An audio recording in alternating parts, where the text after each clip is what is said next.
Now let's get into this Afghan drone strike report. Watchdog finds no misconduct in mistaken Afghan drone strike. I mean, look, the title for the AP gives it away right there, that they're basically just in on it with the Pentagon, helping them to cover it up.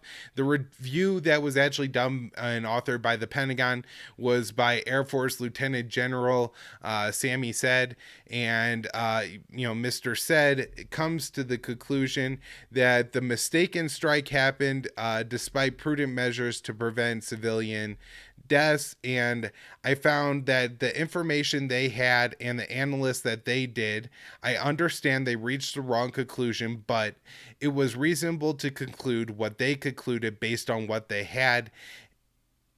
And he says that as a question, and he says the information just turned out to be incorrect.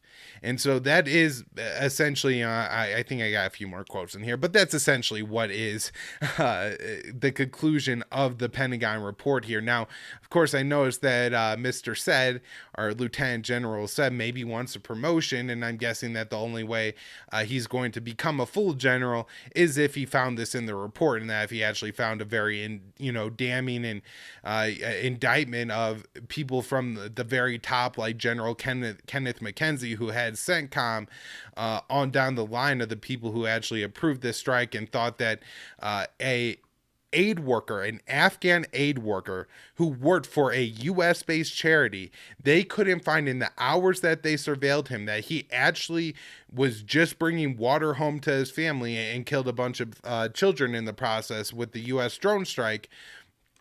That they can't. If he would have found that there was something wrong there, he definitely would have never gotten another promotion. And so I think that's something really important to note in here.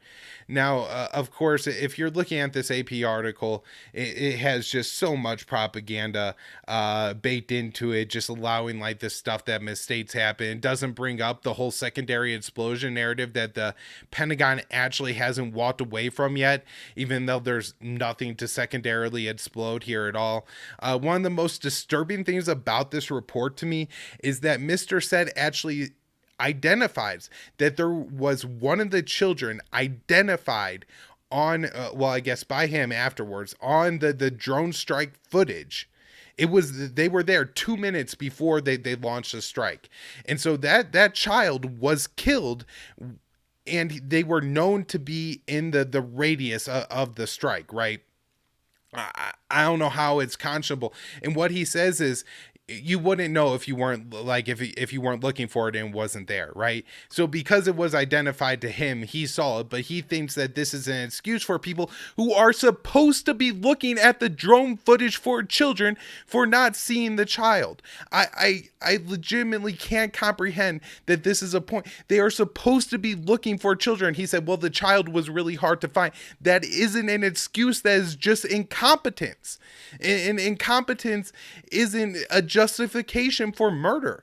If your job was to identify any possible children in the drone footage, and a child was in the drone footage, and you didn't identify that child and authorize the strike anyways, you are responsible for the death of that child, full stop, no question about it. And the fact that the Pentagon report says this and then doesn't recommend any legal action to be taken against anyone is one of the most disgusting things I've ever read. It's absolutely unbelievable. This entire thing, this entire series of events where you have the U.S. surveilling for hours, like 6 hours, I think, Zamir Ahmadi, as he's driving around Kabul, works for a U.S.-based aid organization. It goes and fills up tanks with water, puts him in their car, and this could be justification for killing 10 people, and that makes it okay?